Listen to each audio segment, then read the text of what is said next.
Caro Mario, thank you for this wonderful conference and for my invitation.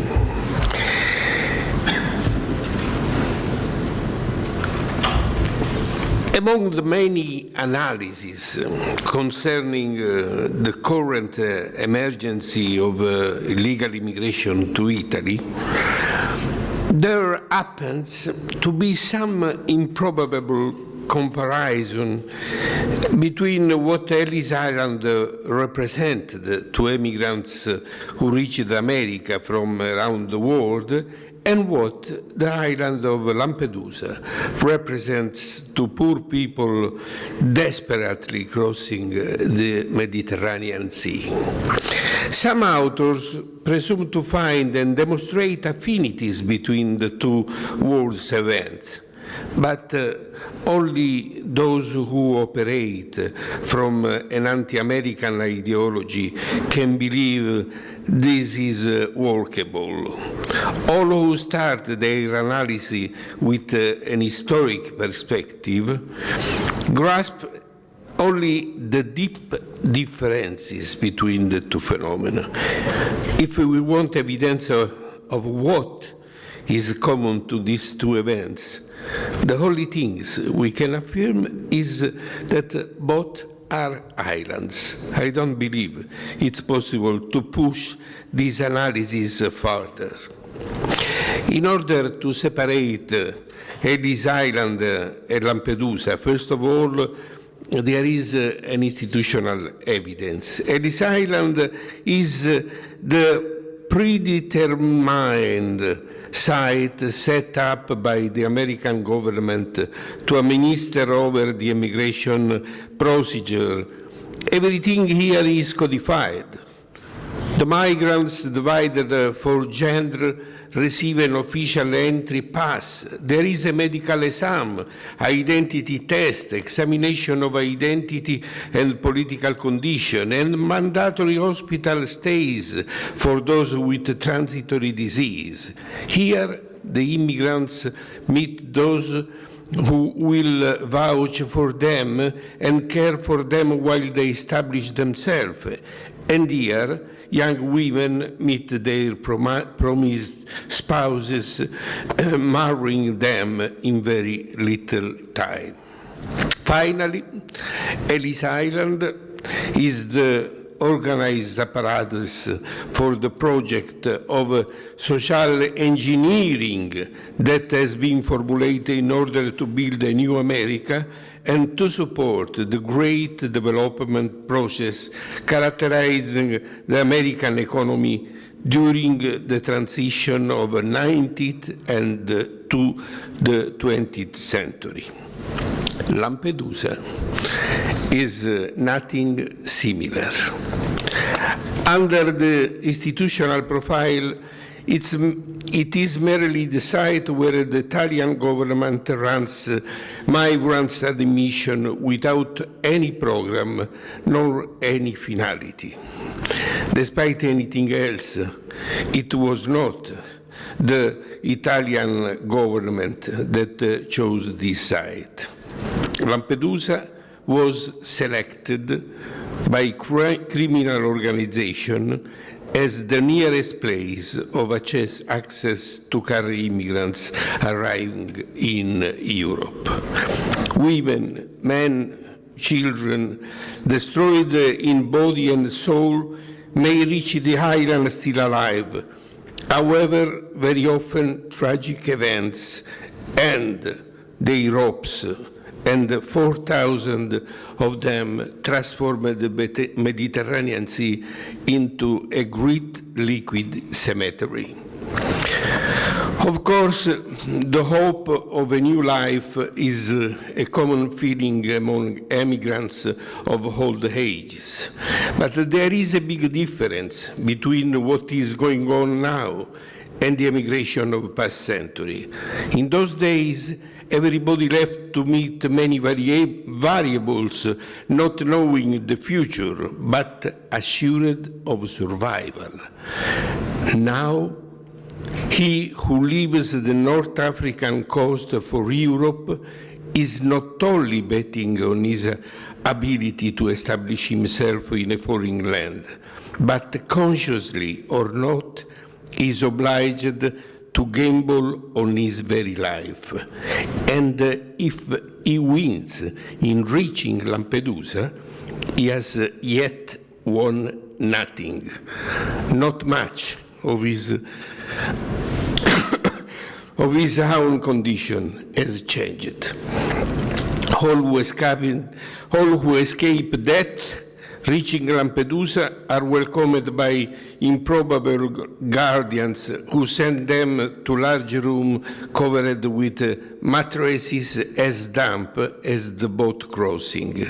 Here, those who have energy occupy and defend their space.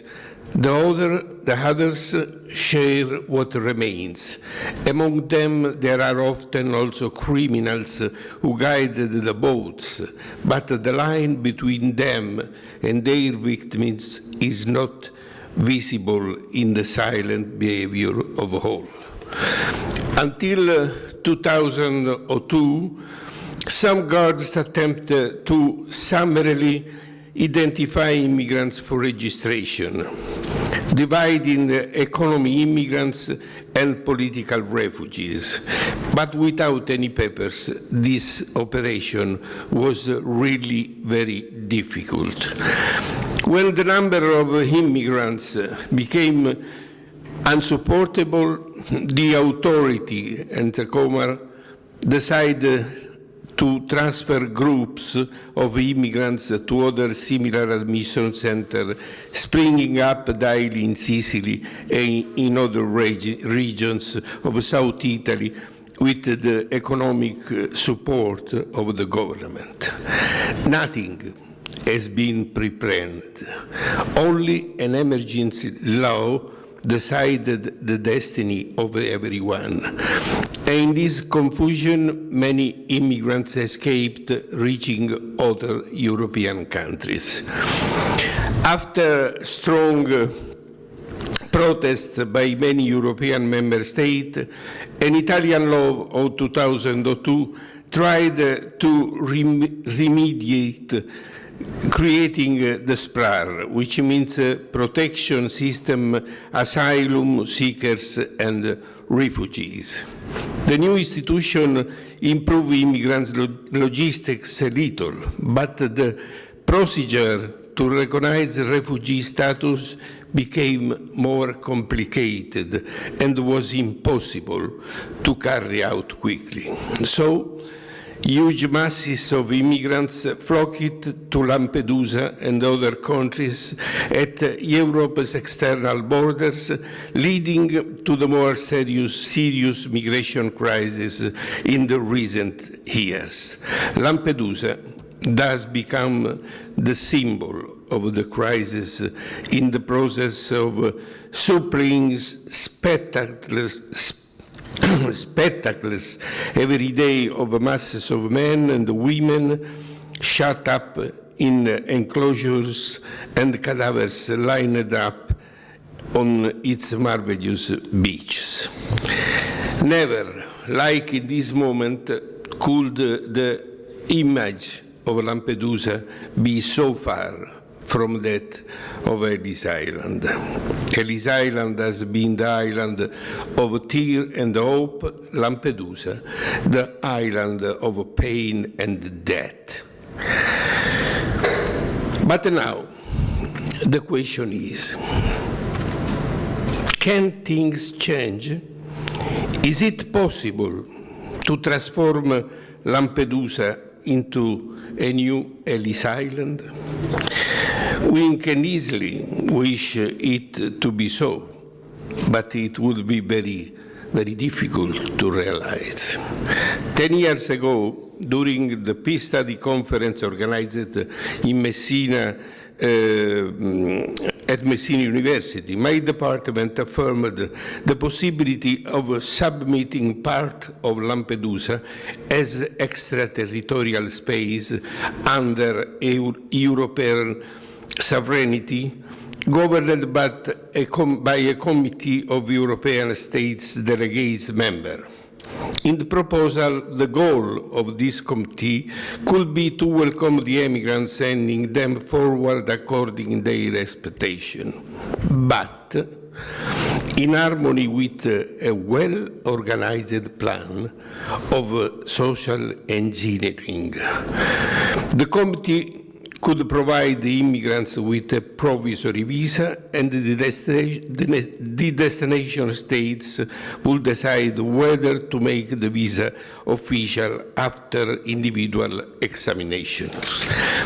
Obviously, here we are talking about an hypothesis dealing with what might be possible. And as possible today, it must be based on rational criteria compatible with existing law and the political moods of individual states. Italy, for example, has no desire to yield its sovereignty over any piece of its national territory.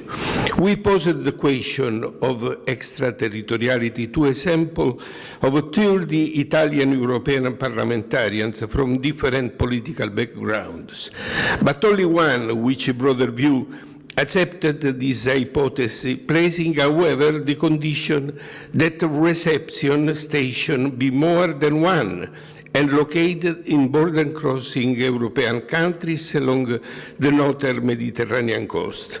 Most parliamentarians are of the opinion that Lampedusa should remain entirely Italian and that only the Italian government should be delegated to task of selecting and placing migrants in other European countries, with the assistance of an European Union advisory body. In other words, for the latter, Italy should become a sort of Minos, famously described by Dante Alighieri, with the task of judging and choosing the final destination. There, Minos stand, hideous and growling, examining the sins of each newcomer. With a coiled tile, he judges and displaces. And this, of course, is unlikely to be accepted by other European countries. But at the present, the reason that concentrate masses of migrants at the southern edges of Europe, particularly Italy, Greece, and Spain, is the complicated operation of mechanisms designed to grant the status of political refugee, and in particular, identification of a competent member state to supervise the practice. The status of refugee is recognized by the Geneva Convention, signed by most of Western countries, but I don't want to speak about this, about in which way the Convention of Geneva is operate through the several regulation of Dublino. The last one is Dublino III. I will do it in the proceedings. And I don't want to speak about the actual crisis. Many of you know what happened since the decision of Austria to build the 600 meters wall. I want to only say now that in Europe, in this moment, there is a great confusion that threatens to bring about a resurgence of nationalism and to undermine the very existence of European Union. In this situation, at the end of August of this year, the European Commission announced the creation of the hotspots to be located on the European coast: Piraeus in Greece, Taranto in Italy, and 5 in Sicily. Lampedusa, of course, Catania, Augusta, Pozzallo, Porto Empedocle e Trapani. In other words, Sicily becomes the experimental laboratory for the new reception policy of the European Union. How works the hotspots? In each center, a commission has the role of minus. It consists of experts chosen by the border police of the individual states, by the police of the external frontier of the European Union, and all the police organizations talk about this, Claudio Rossi. As you see, it's a role with a composition very similar to that contained in the proposal advanced by us 10 years ago, with only one difference.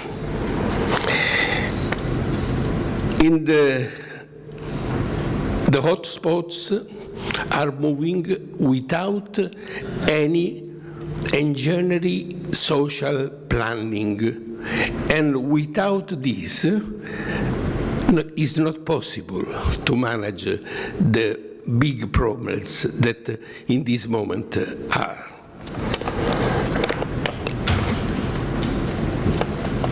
Despite of all, according to the few notice that we know, because it's very new organization, what happened in the hotspots?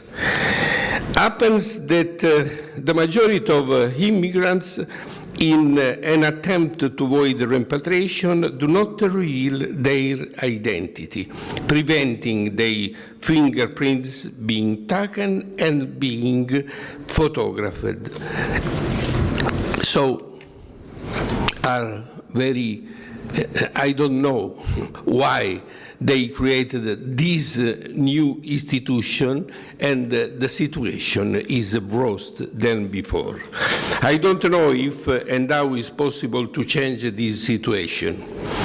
I think that whatever the hypothesis chosen, what appears necessary, first of all, is a genuine welcoming project scared by the entire community, a project which is able to balance immigration flows and disperse an equal burden on the individual states.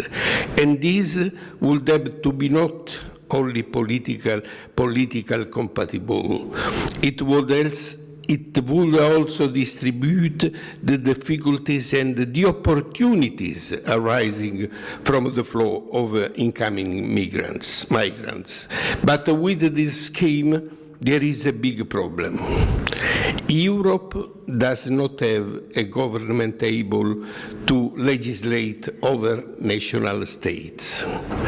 So, to launch this mechanism and to avoid the disparities, what is first needed is that all member states accept comparison of their national law and act to harmonize them. Impossible. This goal is really difficult because of great difference in thinking and the internal law that exists today among the member states. The Europe doesn't exist. The political Europe doesn't exist.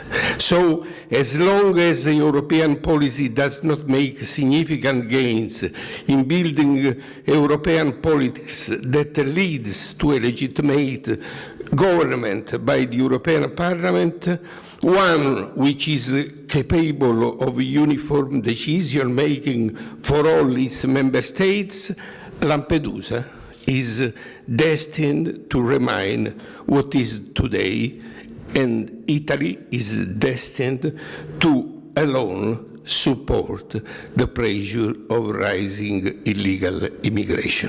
Thank you.